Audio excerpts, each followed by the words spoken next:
Balikan natin na ang tensyon kahapon sa bahagi ng Senado naman. Ito pang matindi nang humupa na ang gulo at habang tulog na ang ilan, umalis ng Senado si Senator Bato de la Rosa. Live mula sa Senado, nasa frontline ng balitang yan, si Mayan Los Baños. Mayan, kumusta na ang sitwasyon dyan at nasaan ng araw si Senator Bato? Cheryl, kung nasaan na siya ngayon, walang nakakaalam pero kumpirmado. Cheryl, wala na siya sa loob ng Senate building, wala na rin siya sa Senate premises at kinumpirma yan mismo ni Senate President Alan Peter Cayetano bandang alas 2:30 raw ng madaling araw nang umalis si Senator Bato de la Rosa kasama si Senator Robin Padilla pero hindi sigurado kung magkasama sila sa kung saan man pupunta si Senator Bato. At Cheryl, bago nangyari na lumabas si Senator Bato de la Rosa dito sa premises ng Senado, naging delikado ang sitwasyon dito sa loob ng Senado nang magkaroon ng putukan at barilan sa pagitan ng puwersa ng Senado at ng mga armadong lalaking nakapasok dito mismo sa second floor ng Senado. At nasa frontline kami ng aking team at talagang na-witness namin ang nangyari mula sa paghahanda ng Office Senate Sergeant at Arms, mga Marines at mga pulis hanggang sa magkabarilan, hanggang sa mauwi sa total lockdown ang buong gusali ng Senado kagabi. Narito ang aking report, Cheryl.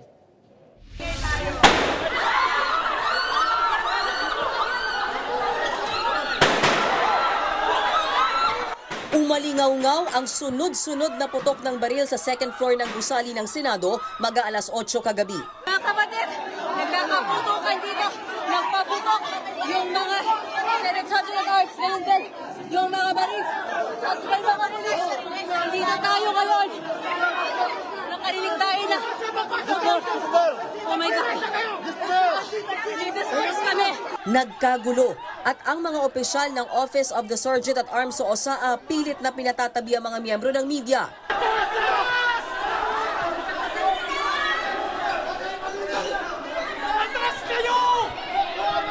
Hanggang sa sinabihan kaming bumaba dahil mamamatay daw kami. Baba kayo! Mamamatay kayo! Ilang beses umalingaw-ngaw ang putukan pero walang nagpapaliwanag kung ano ang nangyari. Paano nga ba nagsimula ang gulong iyan sa Senado? Balikan natin. Pasado alas 5 ng hapon, umugong ang report na may desisyon na ang Korte Suprema sa petisyong Temporary Restraining Order o TRO ni Senator Bato de la Rosa, kaugnay ng warrant of arrest niya sa International Criminal Court o ICC. 5:23 ng hapon, nag-Facebook Live si Bato. Meron po tayong natanggap na impormasyon na pagkatapos sa aming session itong araw na ito, meron na po mga operatiba ng NBI at ng CIDG ang pupunta dito para ako yung aristuhin. Ako po yung nananawagan sa inyo. Sana tulungan nyo ako. Huwag po tayong papayag na another Pilipino ay dadalhin sa dahig. Pangalawa, kay Pangulong Duterte. Ako po yung nananawagan sa inyo na sana pumunta kayo dito, tulungan nyo kami, mag-vigil tayo dito sa harapan ng Senado. Ako po nakikiusap sa inyo kung kayo'y meron pang puso para sa ating bansa. Sana pumunta kayo dito. Makalipas ang ilang minuto, naglabas ng dokumento ang SC, walang TRO. Pero pinagkukomento ng Korte Suprema ang dalawang panig. Pasado alas 6 ng gabi, nakita ng media si Senator Bato de la Rosa kasama si Senator Amy Marcos na pababa ng elevator. Sir, where are you going? Sir, kamusta? Pinapag-comment daw po kayo in 72 hours. Hindi kami pinag-comment yung gobyerno. Opo. Kasabay niyan, unti-unti ring dumagsa ang mga taga-suporta ni Bato sa harap ng Senado. Makikitang nagbarikada ang mga pulis. 6:57 p.m., dumating sa loob ng Senado si Senate Sergeant at Arms Mau Aplasca. Ang sabi niya, may aarestuhin sila. Sir, may coordination na. Sir, may coordination na po. Anong operation, sir? We're going to arrest somebody. Sir, ano po? Ano po, sir? Sino, sir? Ano po, sir? We are going to arrest Sino po, sir? somebody. Sino, sir? Ay! How can we do the operation with you?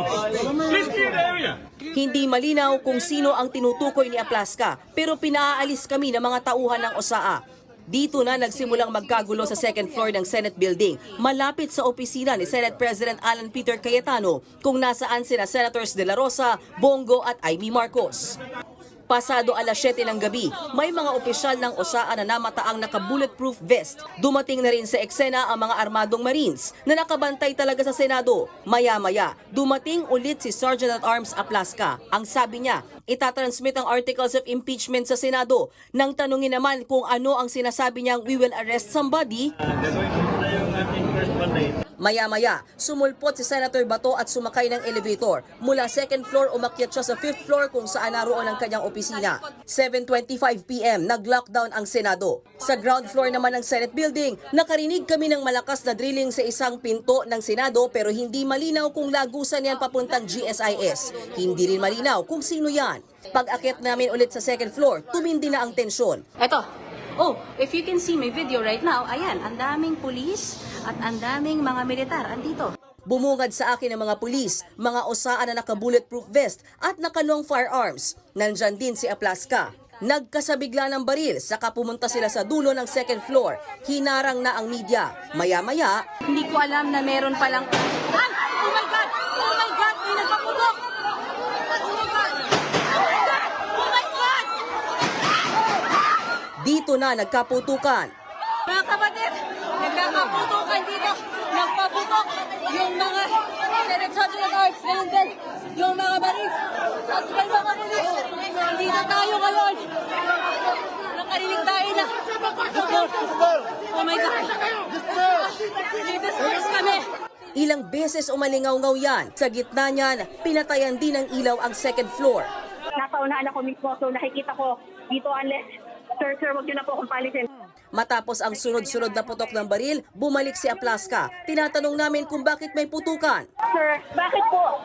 Sir, bakit may barilan? Hanggang sa kinordona na nila ang bahaging ito ng Senate. Hindi kami tumigil sa kakatanong kung sino ang nagpaputok hanggang sa makapanayam namin si Senate Secretary Dong Mendoza. Perceived NBI agents at puwersa mula sa Senado umano ang nagbarilan. Again, sir, sino yung naging kaputukan ng ating mga operatiba? Nakita kasi perceived pa lang ha. Wala namang confirmation yet. Perceived NBI agents. Okay. Saan nang galing yung NBI agent, sir? Saan? Naka-uniform na daw. Sa uniform. Nagtangka silang pumasok mula sa likod. Pumasok galing sa kapitbahay. Ito ba yung nagde-drill? Nag-retreat nila. Nagde-drill sila. Nauna silang magpaputok, sir. Matapos niyan, tensyonado pa rin bagamat bahagyang kumalma ang sitwasyon. Walang makausap ang media. 8:27 p.m. nang makita sa Senate premises si Interior Secretary John Vic Remulla. Pumunta raw siya para alamin ang nangyaring barilan. I will not arrest Senator Bato. Just to be clear, I will not arrest him. I am not here to arrest him. I am here to secure everyone. Kabilang sa prioridad ni Remulla ang matiyak na ligtas ang kopya ng mga CCTV sa palibot ng Senado. Pagpasok sa loob, kinausap ni Remulla ang mga natitirang majority senators na sina SP Cayetano, Senators Pia Cayetano, Amy Marcos, Joel Villanueva, Mark at Camille Villar, Loren Legarda at Bongo. We're making sure that is now, but I can tell you, especially for me, that I feel na cargo ko yung lahat ng empleyado at lahat ng mga senador. I don't know how to describe, and at first, if you get a call from me at this point in time, you wouldn't know that's an emergency. That's why I had to do it two phases. So categorical safe lang, Senado? Hindi namin masabi kasi it's secure. It's secure. Bago mag alas 9 ng gabi, tuluyan ng pinalabas ang media at Senate staff na nasa loob ng Senado.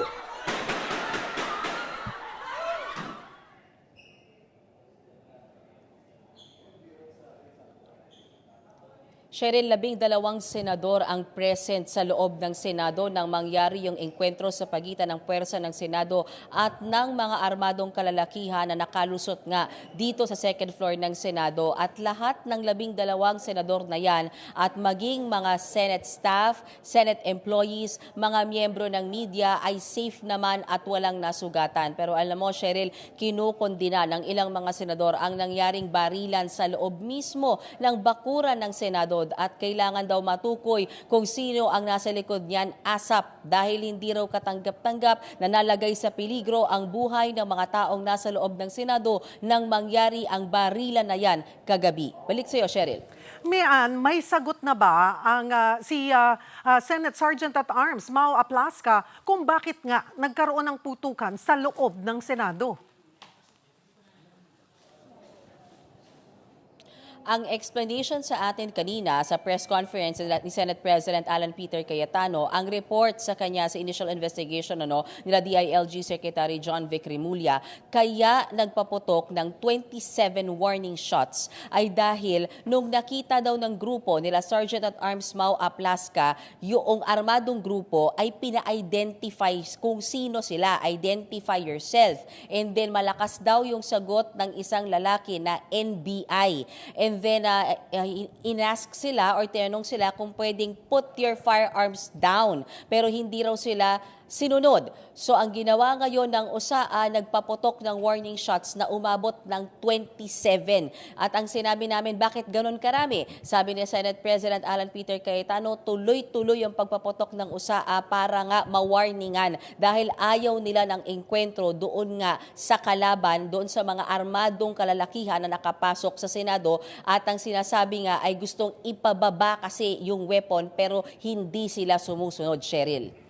At may anklaruhin natin kung bakit nakaalis o pinabayaang umalis sa Senado considering na sinasabing nasa protective custody nila si Senator Bato de la Rosa. Walang nakikitang masama ang liderato ng Senado sa ngayon sa pag-alis ni Senator Bato de la Rosa dahil tinanungan namin siya, hindi ba siya pugante ng batas dahil umalis siya sa premises ng Senado? For one, Cheryl, hindi na siya under protective custody ng Senado dahil wala na siya sa loob ng Senado. Pangalawa, ang paulit-ulit na sinasabi ni Senate President Alan Cayetano, wala namang inihaing ICC warrant habang nasa loob ng Senado si Senator Bato de la Rosa. So basically, wala siyang inevade, walang violation, walang obstruction of justice, kaya malaya raw na nakalabas si Senator Bato de la Rosa. At ang sinasabi nga ni Senate President Alan Peter Cayetano, kaya niya pinagpipilitan na walang obstruction of justice ay dahil walang plot, walang plano na itago si Senator Bato de la Rosa. Kasi kung gano'n lang naman daw pala ang plano, di sana isinakay na lang sa kanyang sasakyan at umalis na lang sila. Pero hindi, nagtagal pa siya ng ilang araw dito habang hinihintay nga yung TRO. At again, Cheryl, ang paninindigan siya ng liderato ng Senado, walang mali sa ginawang pag-alis sa Senator Bato de la Rosa dahil up until last night, walang inihain at walang isinilbing warrant of arrest sa kanya na nagmumula sa ICC. So technically, sabi ngayon ni Senate President Alan Peter Cayetano, Senator Bato de la Rosa is on his own now. Hindi na siya under ng Senate custody. Cheryl. Pero natanong nyo ba si Senate President Cayetano kung may alam niya na aalis nga ng Senado itong si Senator Bato, yung plano ni Senator Bato na paglabas sa Senate premises? Wala siyang alam doon sa plano dahil ang sabi niya, ang last sighting daw niya kay Senator Bato, na sabi nga niya, mukhang uplifted pa yung spirit as around before 12 midnight nung nag-inspect sila doon sa may dulo nitong second floor kung saan nangyari yung inkwentro. At sabi nga niya, parang ilang beses ko kasi siyang natanong na parang ano ba to, diversionary tactic ba to? Kasi yan ang lumalabas na ngayon na parang gawa-gawa lang para mapalabas si Senator Bato de la Rosa. Pero alam mo, Cheryl, nanindigan Senate President Alan Peter Cayetano, walang diversionary tactic, walang plano para patakasin si Senator Bato. Totoo at seryoso na under attack ang Senado kagabi at pinaninindigan yan ni Senate President Cayetano. Cheryl. At kumpirmahin natin sino at saan siya sumakay, paano umalis si Senator Bato. We don't have information, even the OSAA, hindi pa sila nagre-report tungkol sa detalye na yan, kung paano nga ba siya Kasi apparently, yung mga natirang media dito kaninang madaling araw, may sinasabi na may nakita silang lumabas na puting van, puting SUV, siya ba yun, tinatanong kanina, pero hindi makumpirma ni Senate President Alan Peter Cayetano. Basta ang report ng OSAA sa kanya ay at 2:30 in the morning lumabas si Senator Bato at kasama nga raw si Senator Robin Padilla. pero hindi rin ma-confirm kung lumabas sila na nasa iisang sasakyan o sabay sila na magkaibang sasakyan. Yun lamang yung impormasyon na kaya nilang ibigay sa ngayon dahil ongoing pa talaga yung investigation. Cheryl, at so far, yun lang din yung kayang ibigay ng Office of Senate Sergeant at Arms kay Senate President Cayetano. Cheryl. Wala man lang ba nag-report at 2:35 talaga ay nai-report naman na lumabas na siya sa premises nga ng Senado? I mean,